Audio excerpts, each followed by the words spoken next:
UP चुनाव को लेकर अब तक हाशिए पर दिख रही बीएसपी ने अपनी पुरानी रणनीति को रिपीट करते हुए ब्राह्मणों को साधने की कवायद शुरू कर दी है। बीएसपी सुप्रीमो मायावती ने ब्राह्मण वोटर्स को लुभाने के लिए ब्राह्मण सम्मेलन करने का फैसला किया है। बीएसपी पहले चरण में यूपी के 6 जिलों में ब्राह्मण सम्मेलन करेगी। यह ब्राह्मण सम्मेलन 23 जुलाई से 29 जुलाई तक चलेगा। ब्राह्मण सम्मेलन की शुरुआत भगवान राम की नगरी अयोध्या से होगी। ब्राह्मण सम्मेलन की कमान पार्टी महासचिव सतीश चंद्र मिश्रा को सौंपी गई है। वही ब्राह्मण वोटर्स को बीएसपी से लेकर एसपी और कांग्रेस भी अपनी तरफ खींचने में जुट गए हैं। ऐसे में बड़ा सवाल ये उठ रहा है कि क्या 2017 की तरह 2022 में ब्राह्मण वोटर जाति की जगह धर्म की राजनीति में शामिल होंगे या फिर ब्राह्मण जाति में टूटकर रह जाएंगे। 2022 में यूपी का ब्राह्मण किस पर होगा मेहरबान? क्या यूपी का ब्राह्मण 2022 में जाति में बटेगा? क्या ब्राह्मण बीजेपी के हिंदू फॉर्मूले से बाहर होगा?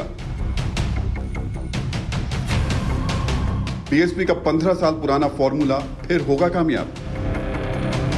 ये वो सवाल हैं जो यूपी विधानसभा चुनाव से पहले उठने लगे हैं, क्योंकि सूबे के सियासी संग्राम के लिए सभी पार्टियों की नजर ब्राह्मण वोटर पर टिकी हुई है।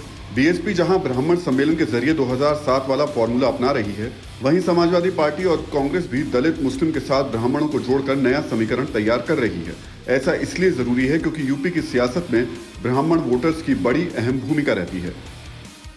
आबादी के लिहाज से यूपी में करीब 13% ब्राह्मण वोटर्स हैं। कई विधानसभा सीटों पर 20% से ज्यादा ब्राह्मण वोटर्स हैं, जबकि 12 सीटों पर ब्राह्मणों का वोट 15% से ज्यादा है। 4 बार बसपा ने सरकार बनाई है, कोई ब्राह्मण मुख्यमंत्री बनाया? अरे छोड़िए, जब अयोध्या में जाएं ब्राह्मण सम्मेलन की शुरुआत वहीं घोषणा कर दें कि हमारी सरकार बनेगी तो अगला मुख्यमंत्री ब्राह्मण होगा।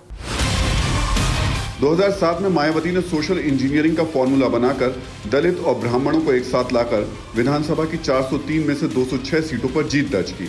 लेकिन 2014 में बीजेपी ने नया प्रयोग किया और मायावती के जाति वाले सोशल इंजीनियरिंग के फॉर्मूले का तोड़ हिंदू कार्ड से निकाला। 2014 और 2019 के लोकसभा और 2017 के विधानसभा चुनाव में बीजेपी को इस प्रयोग का जबरदस्त फायदा मिला। वैसे आपको बता दें कि 2017 के यूपी चुनाव में कुल 56 ब्राह्मण विधायक जीते थे। 56 में से 46 ब्राह्मण विधायक बीजेपी से थे, जबकि 2017 में समाजवादी पार्टी ने भी 10% और कांग्रेस ने 15% ब्राह्मण उम्मीदवारों को टिकट दिया था।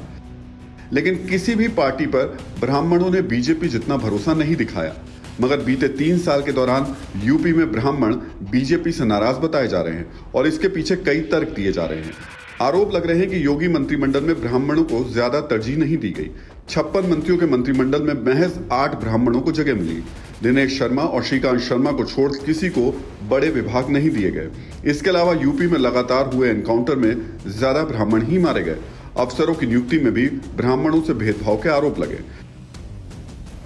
इन तमाम मुद्दों के आधार पर विपक्ष ने बीजेपी को ब्राह्मण विरोधी का तमगा देकर प्रचारित करना शुरू किया। बीजेपी ने भी इस छवि को तोड़ने के लिए पूरी ताकत लगा दी।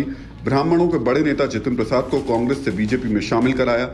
अजय मिश्र को कैबिनेट में जगह देकर के नाराजगी को कम करने की कोशिश की, ताकि ब्राह्मण वोट की बदौलत यूपी की सत्ता फिर से हासिल की जा सके। यूपी में ब्राह्मण राजनीति अपने उफान पर है। बीएसपी सुप्रीमो मायावती ने जिस तरह से ब्राह्मण सम्मेलन का ऐलान किया, उसके बाद सभी पार्टियां ये साबित करने में लग गई हैं कि वो ब्राह्मणों की सबसे बड़ी हितैषी हैं और इसके पीछे जो वोटों का अंक गणित है वो 10% ब्राह्मण वोटों का अंक गणित है और इसी को अपने कब्जे में लेने के लिए सारी पार्टियां पूरा जोर लगाए हुए हैं और इसने यूपी की राजनीति को और भी ज़्यादा दिलचस्प बना दिया है। कैमरामैन निशांत के साथ अभिषेक उपाध्याय, टीवी9 भारतवर्ष, लखनऊ। परवाह देश की, सोमवार से शुक्रवार रात 10 बजे टीवी9 भारतवर्ष पर।